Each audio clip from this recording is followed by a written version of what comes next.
So guys, normally I would sit my cars down and let the battery just die out because I leave the battery post on, but I'm trying to do a little bit better as far as taking them off when I don't drive it so that it doesn't die. So I think this battery should still be charged up because I'm noticing I did take the post off.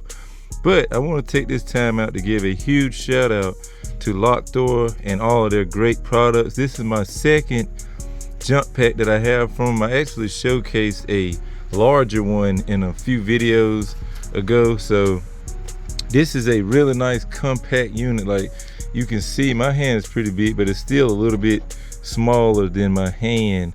So really nice tucked up unit that you can stick like in your trunk somewhere or wherever you need it, and it still packs a pretty powerful punch. Now again, I don't think I'm gonna need it to jump the car off, but what I do want to show you is just how nice this thing works in case you're interested in one yourself. Really easy setup. Anybody, not even a car person, can hook this up and not have issues. So I'm gonna just put my negative back on just to get that right. And what I want to show you is, so you got your positive, which is always normally red, but you can see it's got this red cover over it.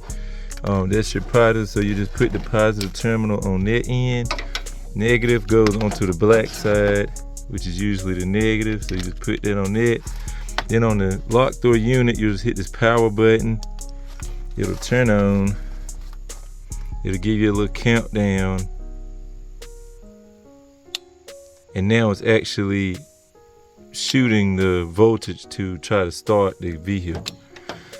And another good thing about these is you can see here, you see that yellow bulb? That means that my ground isn't connected that good. So we can adjust that to try to get a better connection. It's saying that we got about, and guys, I just wanted to let y'all know that the 12.6 volts is what my battery is reading. So when you first hook this thing up, the voltage that you see is what your battery is reading at that moment. And another good thing you can do with it also is, once you jump the car, remove one of the terminals from the battery, like one of the clamps, and then place it back on and let it reset. It'll show you the voltage of it charging, so that'll let you know if your alternator's working good as well. Really nice feature. So I just thought I would let y'all know that, because I did figure it out after, like long after this video. So yeah, I just want to let y'all know that. 12.6 volts right now to try to start it. So I guess I'm gonna try to fire this thing over.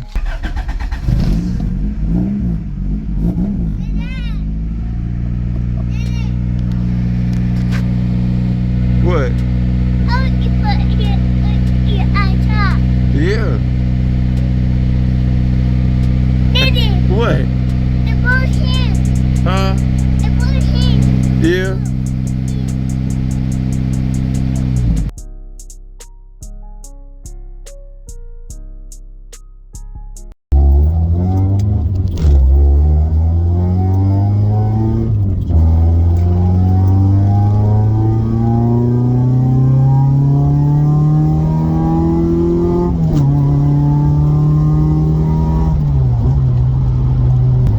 YouTube. So today is kind of going to be a sort of car vlog type of video. I think I'm going to try to do a couple pulls in between, of course, but for the most part, I just kind of want to give y'all a little bit of a rundown on what's been going on since last week, because I believe the last video that y'all saw was actually on Monday of last week. Today, as I'm recording this, it is Tuesday, and I didn't have a video for yesterday, so yeah, I'm trying to put y'all a little update out in a bit of a funner way than just me just talking somewhere for a few minutes. So I'm on the way now. I just got off work. I'm on the way to get a little bit of gas, and yeah, we'll take this baby on to the house, maybe get a couple pulls in. The sun is directly all in my face, so if the video quality is not there, I apologize, man, but y'all know the time has changed over, and now when I get off, the sun is already setting.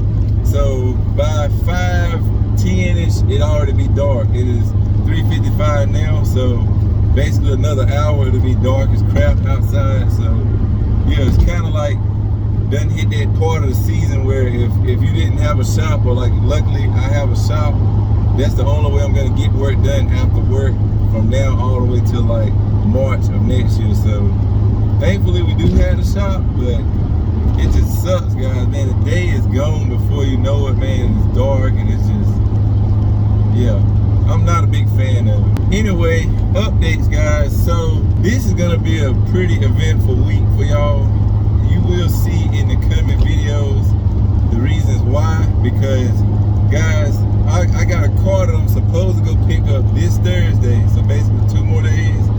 I'm gonna do a video on that, and I'm gonna probably try to do a garage cleanup video this weekend, so we'll get all the garage back looking a lot better and workable. We have some stuff coming for y'all this week, man, so make sure y'all stay tuned. We're gonna be going hunting for some parts, and we're gonna be doing a lot of fun activities.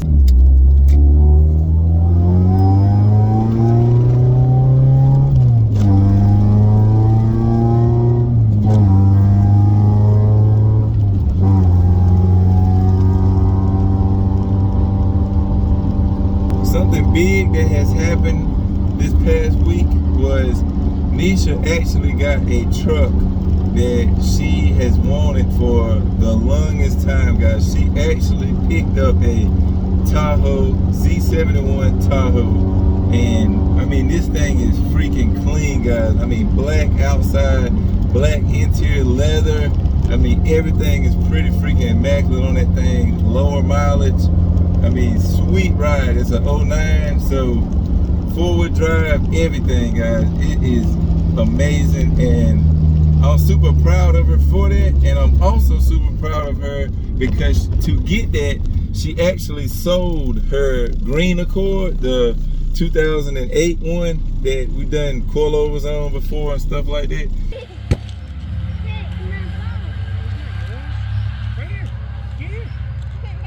She actually sold that car, so I'm really proud of her for that, because a lot of times she will hang on to a car just because, and I'm really happy that she actually went ahead and got rid of that. So big shout out to her, man. I'm proud of her. But that Tahoe is really clean, and she's wanted one for the longest time. I actually wanted one as well once before, but when I got my truck, I kind of got over that really quick. I like my truck better, but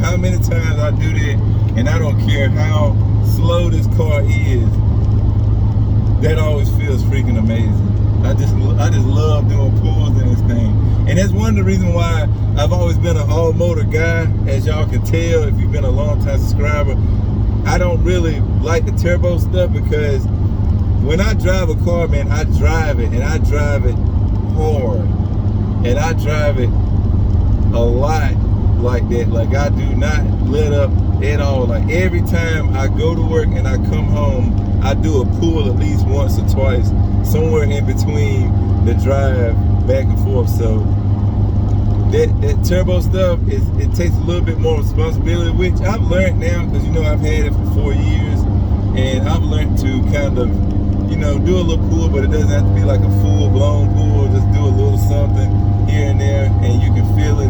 It's just cool. But man, it's all motor. Like, you can just like flat out foot it every time, and she just takes it, bro. It's pretty cool, man. But yeah, I'm gonna stop up here and get a little gas, and let it go to the Shell stations, because if you use Shell, you know that if you use their card, you get a hefty discount, especially if you use Pump 93. So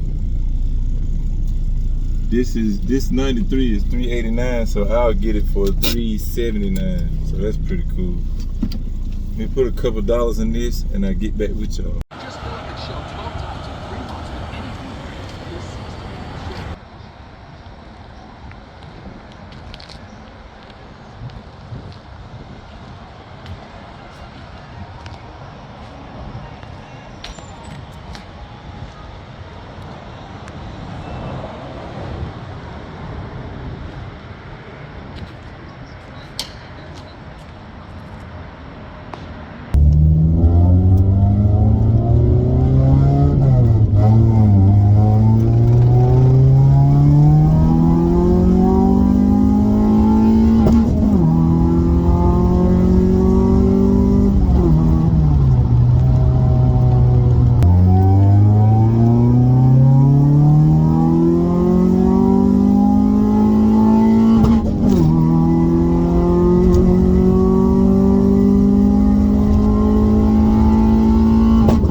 almost gave me 3/4 tank of gas in this bad boy. Gotta love it, man. Even though I gotta run 93 in here, it still doesn't break the pocket like that truck did. So that's pretty neat.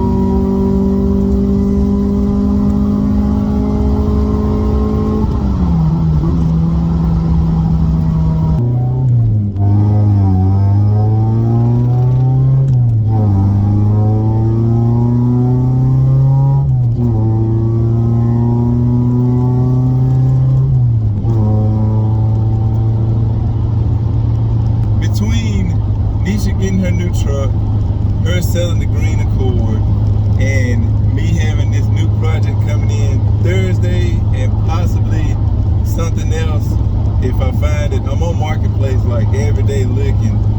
If I find something else between then and the weekend, I'll probably be getting that too. We'll see. And I'm also kind of torn because so I think we're gonna go ahead and start on that F2B turbo setup first, just because I believe I'm gonna get a few more of those parts this weekend. And the only thing I think I'm missing is a transmission, which I do have a lead on that for $800. Someone has a GSR for me, so I might get it. I kind of wanted to do an LS because LS transmissions are usually cheaper, and this is really gonna be a budget setup, but the GSR won't hurt us. And yeah, for $800, it's not the end of the world. I would like to have found like an LS for like 500 and called it a day, but it's kind of getting hard to do that. The parts getting so rare and stuff, so we'll take the GSR.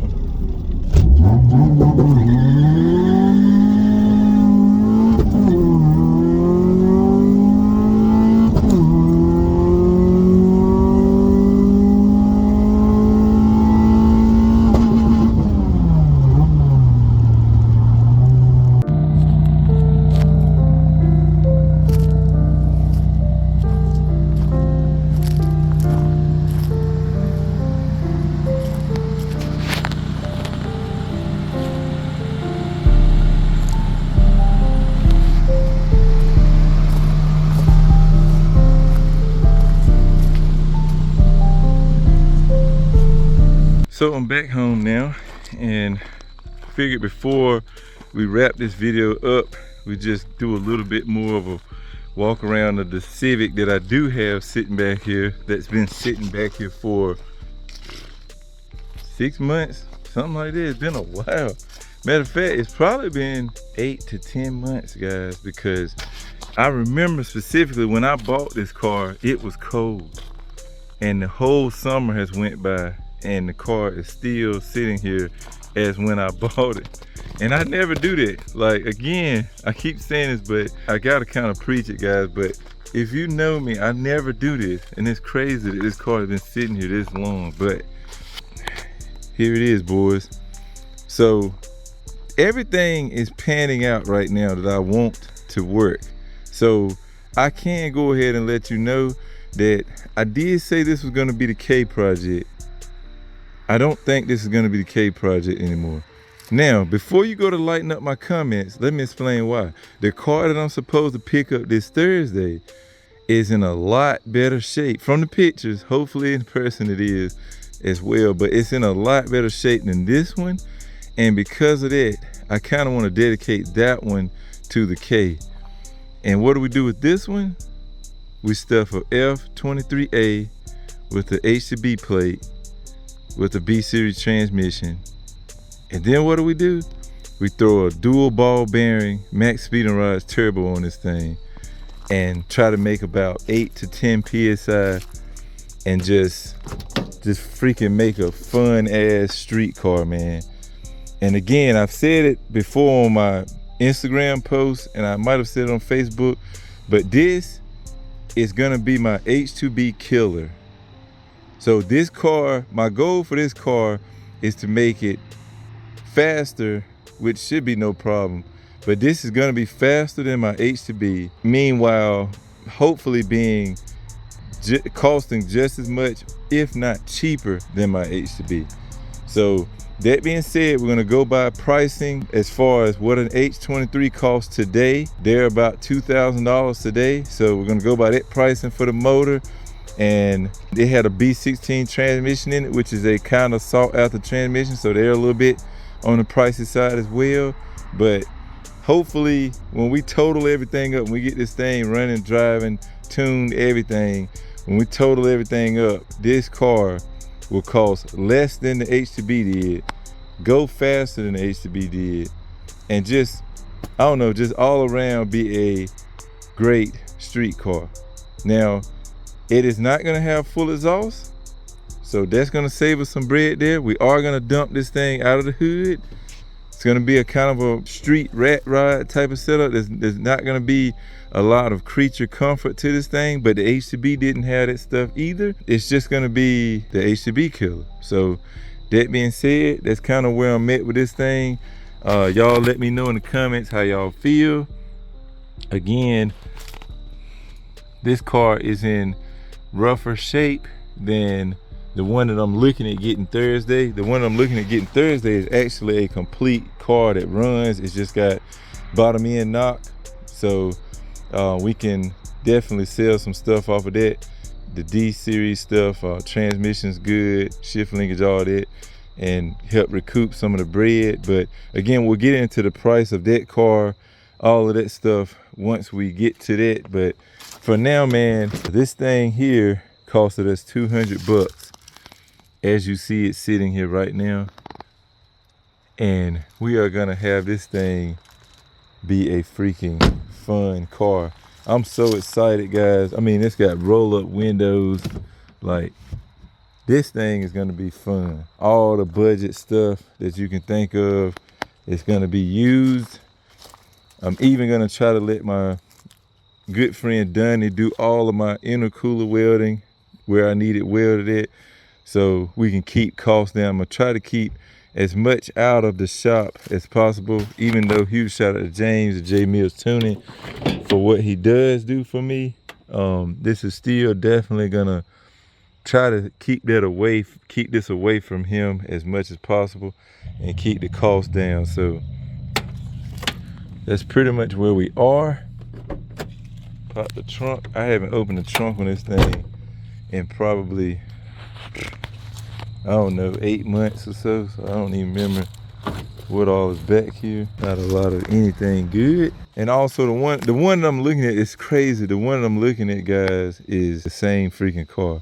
It's green and everything. So again, hopefully everything works out.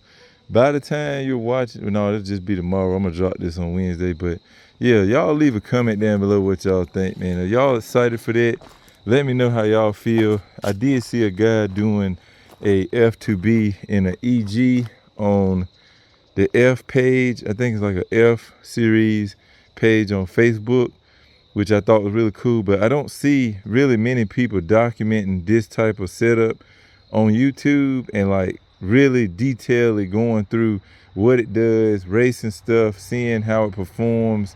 I don't see that, man. I see a lot of old Burrow performance stuff, and I've seen a couple of people try to do the swap, but I don't know if they got it finished or not. They just stopped recording when they started messing with it. So I really want to put this out there, man, and be different like I always try to be, and make something cheap but fun. And again, I still got all my time slips from when I had the H2B, so we're gonna try to beat it on the track, as well as I still know the guy that owns it, so we'll probably try to set something up and do like some fun runs, maybe in the street, maybe at the track, whichever one, and I'll just see how it compares to the H2B. Again, the H2B is still all motor right now, but I don't know, he was talking about putting a shot of gas on it, so I don't know what it's gonna do with it. But either way, I'm hoping we can get enough torque out of this thing to be able to run with it and probably surprise a lot of V8 cars. So